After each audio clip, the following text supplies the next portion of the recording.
Part 2 is the follow-up, sequel to Dune Part 1, however you want to describe it. This one once again directed by Denis Villenueve, also returning most of the cast from the last movie and introducing a few new characters played by some new people. This movie takes place immediately following the events of Dune Part 1. Paul Atreides and his mother, Lady Jessica, have joined the Fremen on Arrakis. The Fremen are fighting against the Harkonnen, who are trying to harvest their spice. Paul Atreides has joined them to seek revenge against the Harkonnen for murdering his father, murdering his friends, his mentors, destroying everything he loves. Meanwhile, the Harkonnen are plotting to destroy all the Fremen to take their spice, while they also begin to realize that there is a chance perhaps that Paul Atreides is still alive. And in order to eliminate the threat of the House of Atreides once and for all, they intend to seek out Paul and finish what they started. This was my most anticipated movie since I saw the first Dune.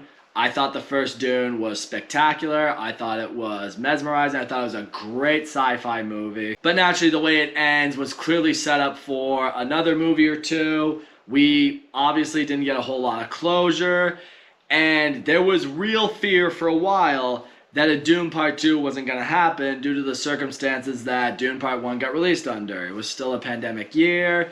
HBO Max had partnered with Warner Brothers, which means movies were going to get released in theaters and on the streaming site, so it probably wasn't going to make as much money. Thankfully, though, it ended up being a success. A sequel was greenlit, and now that sequel is finally here. It was supposed to come out last year, but that got delayed due to the writer's strike, and now it's finally happening this year. And if you remember in my review for Dune Part 1, I said that if Denis Villeneuve plays this right, that he could end up creating one of the best sci-fi franchises in the history of movies. And I'm here to tell you that he is well on his way to doing that. Dune Part 2, I think, is one of the best sequels ever made. I think it's one of the best sci-fi movies I've ever seen.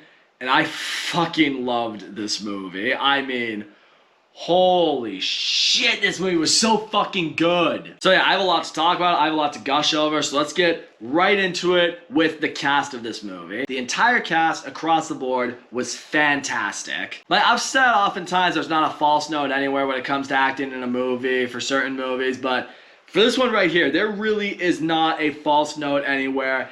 Everyone carries their weight. So for me, I'm going to talk about the performances and the characters that stood out the most for me personally. Right out the gate, let's talk about Timothée Chalamet as Paul Atreides. I already really liked him in the first Dune. I thought he crushed the role. I thought he played Paul Atreides well. I will say this much. I never really felt like in the first movie that he quite owned the character yet. Here, though, I think Timothée Chalamet really becomes Paul Atreides. Like, this becomes his character. This becomes his role. I walk out of this movie now, and I'm like, I don't think anyone else out there can play Paul Atreides. I mean, could we see different variations of him in different adaptations or future projects? Sure. But for my money, it's Timothée Chalamet's role now.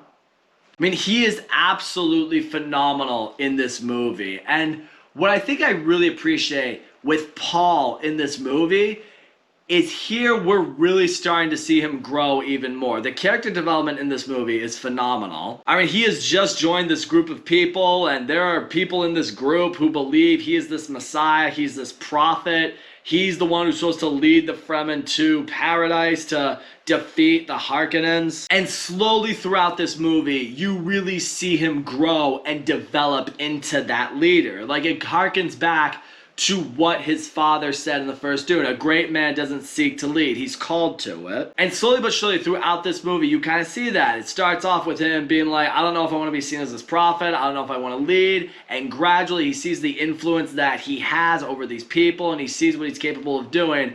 And I gotta tell you, by the final third of this movie, he commands the entire room. I mean, everyone is looking to him. Everyone is admiring him. The enemies are fearing him. The movie takes almost a very Godfather-esque kind of route with his character, and I think it's great for this movie. Even a bit tragic at times, but it absolutely just floors you. Zendaya as Chani is also the other name I want to get into with this movie, because she obviously didn't have a huge role in Dune Part 1, which I know disappointed some fans. Here, she's in the forefront. I mean, you could argue Zendaya, Timothée Chalamet, They are the stars of this movie. And I really think this is the best performance Zendaya has given in her acting career. I really loved her in this role. I loved her character in this movie. You know, she's all about her people and protecting her world. But what I really enjoy seeing with her is she's not sold on this prophecy, the idea of someone coming and saving them. She thinks it's a form of, you know, enslavement. She thinks it controls them. Like, she just wants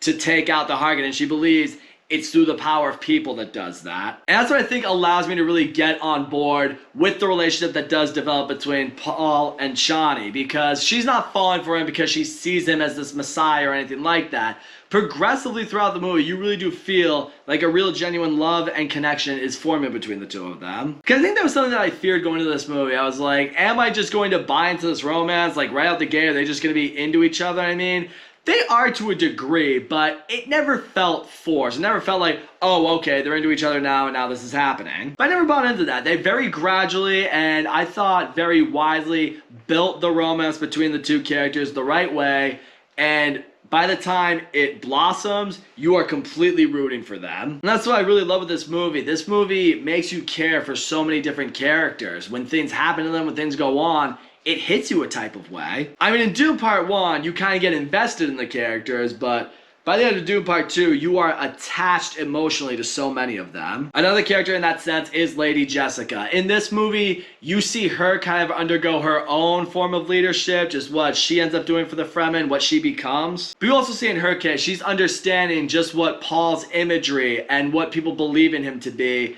how much it can help their cause in this war against the enemy. So you see a lot of progression in what she goes through to become this leader of her own, not just to these people, but to also really set up her son for success. It seems manipulative and it might seem wrong at times, but she's doing what a parent would do to set their son up for success when their son has this massive imagery going for himself right now. Sticking with that side for a second, I really loved Javier Bardem in this movie because, I mean, by now, if you've been on the internet, you've been seeing all the memes and everything going on with him. He's great in this movie because he's kind of on the opposite end of the spectrum from Zendaya and those characters who don't really believe in the prophecy. He not only full-on believes in the prophecy, he full-on believes that Paul Atreides is the Messiah. Like, he completely admires him. He full-on believes with everything that Paul does that he is the one. He's what's going to save them. Like, there are moments throughout this movie where Paul's like, oh, I'm not the Messiah, and he's like, the Messiah would say that, so you must be him. It brings for a lot of really funny moments, and it's comic relief that's not forced, it's not silly, it's not dumb, it's genuinely funny. And that's really what I'll give a lot of credit to this movie. It really touches on religion very well. I feel like religion might be the biggest theme that's in this movie because it does a really good job at showing all the different groups of people. The people who are religious through and through, live and die by a prophecy, by a god, by a messiah, or anything like that. You also have a group of people that believe religion is nonsense, that it's not real, there's nothing out there that's going to save them, it's all about what people do. And then somewhere in between is like the group of people that maybe kind of believe or don't believe but kind of want to believe and just they need proof for it. It was a really strong and powerful theme that went with this movie, and I thought it worked brilliantly. Getting into some of the new cast, I'm going to talk about Austin Butler as Fade Rotha. This is a great villain. He's ultimately the assassin that the Harkonnen are sending to go after Paul and to go after the Fremen, and I gotta tell you, he is phenomenal in this movie. I saw Austin Butler in Elvis, and he was great in Elvis.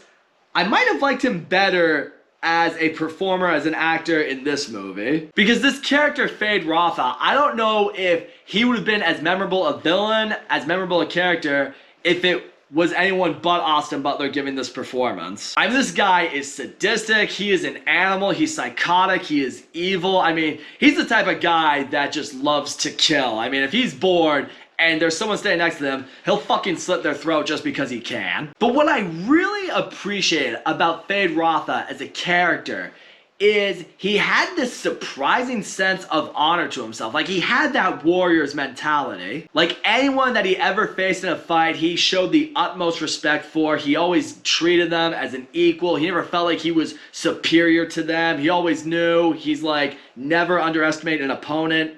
Ever. But he also, in a fight, never wants an unfair advantage against them. Like, he wants to get the best version of an opponent that can come at him. It's little qualities like that that make him from going bad guy for the sake of a bad guy to actually being a really complex character. I just also really loved his dynamic with the other characters, the other Harkonnen, namely, Stellan Skarsgård's character and Dave Bautista's character. Like, in a lot of ways, he's being brought up as this sort of, I don't know, not really Messiah necessarily, but this savior, the one who's going to ultimately bring victory to the Harkonnens. As a result, it makes for this amazing parallel between him and Paul Atreides that I think worked wonders for the movie. Like, these two phenomenal characters that are being uplifted by their people, both of whom are very different, but also not so different at the same time. Just, yeah, he was a phenomenal character, and I loved every minute I saw him on screen. There are a couple other new characters in this movie, like Christopher Walken as the Emperor, Florence Pugh as the Emperor's daughter.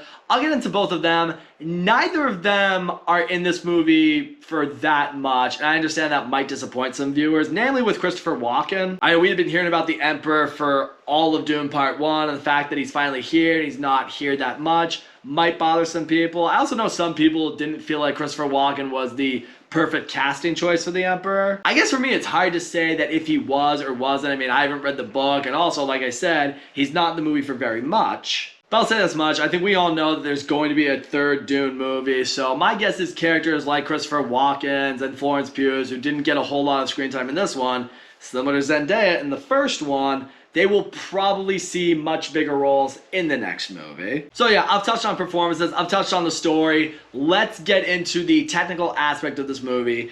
The technical aspect of Dune Part 2 is flawless. I saw this movie in IMAX. I'm gonna tell you right now, I think that's the only way you could ever see this movie. I mean, it's a mind-blowing movie theater experience when you do. Visually, everything looks absolutely perfect. I mean, the world, the space, the characters. There are different moments that absolutely just floor you when you see what's going on Arrakis and everything appears a different way, and then you go to the Harkonnens' homeworld and it's the way their sun is. Everything looks black and white. It was absolutely beautiful to just see. It's like, like that scene in Thor Love and Thunder where, Thor's fighting the bad guy whose name I can't remember because I don't like that movie, but Gore the God Butcher. There you go. I did remember. But that scene, like, where it's all black and white, they're fighting on that planet or wherever it is. Picture that in Dune Part 2, but way better. It's phenomenal. Visually, Denis Villeneuve did an amazing job at really telling a story just with its appearance, showing what the different worlds were like, showing what different characters were like, why certain beings appear the way that they are. I mean, when action's going down, when characters are riding the sandworms, when everything's going on with the spice, it's so beautiful to look at. I mean, visually, it's one of the most impressive movies I have ever seen, honestly. And not just visually, but the camera work, the cinematography in this movie is to die for. Everything is shot brilliantly. Everything with the camera work is in the right position. The way they film certain characters doing certain scenes, you just get lost into it. The musical score, once again, absolutely spectacular. This is going to go down, I think, as one of the best musical scores of all time when it's all said and done. It's just Hans Zimmer delivered another beauty. Not just that, everything that goes with it, the costume design, the production design. I mean, honestly, you want my opinion? From a technical aspect, I think this movie should be up for every single of those Oscars next year, and probably even win them. If it's not nominated for, like, any of the ones that I just listed, well, fuck the Academy. As far as flaws with this movie go, I'm gonna say this much.